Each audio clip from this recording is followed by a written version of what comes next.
नमस्कार दोस्तों, नमः शिवाय। जीवन ज्योति चैनल में आप सभी का हार्दिक स्वागत है। मेरी छोटी सी YouTube फैमिली है, उस अपनी पूरी फैमिली को मैं दिल से धन्यवाद देती हूँ और उनका आभार प्रकट करती हूँ। मुझे सपोर्ट करने के लिए, मुझे प्यार देने के लिए आप सभी का दिल से धन्यवाद, बहुत बहुत धन्यवाद दोस्तों। यदि आप मेरे चैनल पे नए हैं तो प्लीज़ मेरे चैनल को जरूर सब्सक्राइब कर लीजिएगा, लाइक और शेयर भी कीजिएगा, बेल आइकन को प्रेस करना बिल्कुल मत भूलिएगा।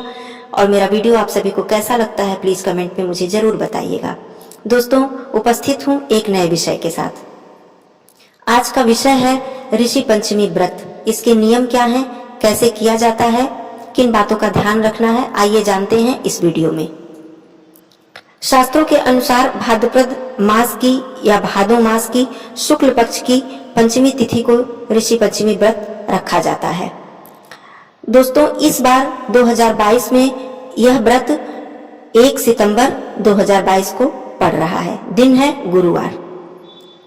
इस दिन सप्त ऋषियों का पूजन करने का विधान है। सभी स्त्रियों को ऋषि पंचमी का व्रत अवश्य ही रखना चाहिए। इस व्रत को करने से जाने अनजाने में हुए पापों से स्त्री और पुरुष दोनों को ही मुक्ति मिल जाती है। दोस्तों, इस व्रत के दिन सुबह सूर्योदय से पहले ही उठकर नित्य कर्म से निवृत्त होकर यदि हो सके तो गंगा स्नान करें, नहीं हो सके तो स्नान करके अपने ऊपर गंगा जल छिड़क लें।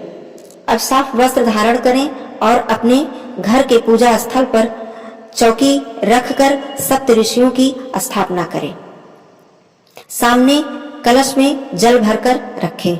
उसके बाद धूप, दीप, पुष्प, नैवेद्य, घी, फल आदि से ऋषियों की पूजा करें। उन्हें चंदन लगाएं, पुष्प अर्पित करें। फूलों की माला है तो फूलों की माला पहनाएं, यदि नहीं है तो फूल भी अर्पित कर सकते हैं।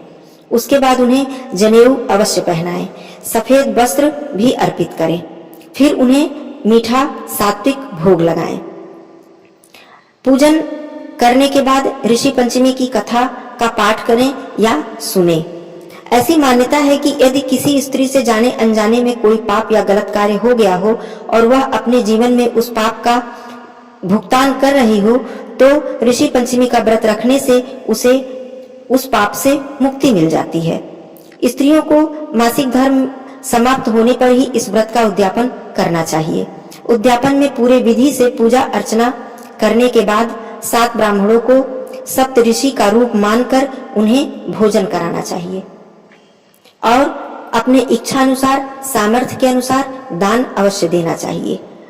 दोस्तों, 2022 में ऋषि पंचमी का व्रत का जो मुहूर्त है, पूजन का जो मुहूर्त है, वह सुबह 11:05 से दोपहर 1:37 तक रहेगा। पंचमी तिथि 31 अगस्त को ही शाम को 3:22 से प्रारंभ हो जा रही है और 1 सितंबर को दोपहर 2:59 पर समाप्त हो रही है। ऋषि पंचमी व्रत में जिन 7 ऋषियों की पूजा करने का विधान है उनके नाम हैं ऋषि कश्यप, ऋषि अत्रि, ऋषि भारद्वाज, ऋषि विश्वामित्र, ऋषि गौतम, ऋषि जमदग्नि और ऋषि वशिष्ठ।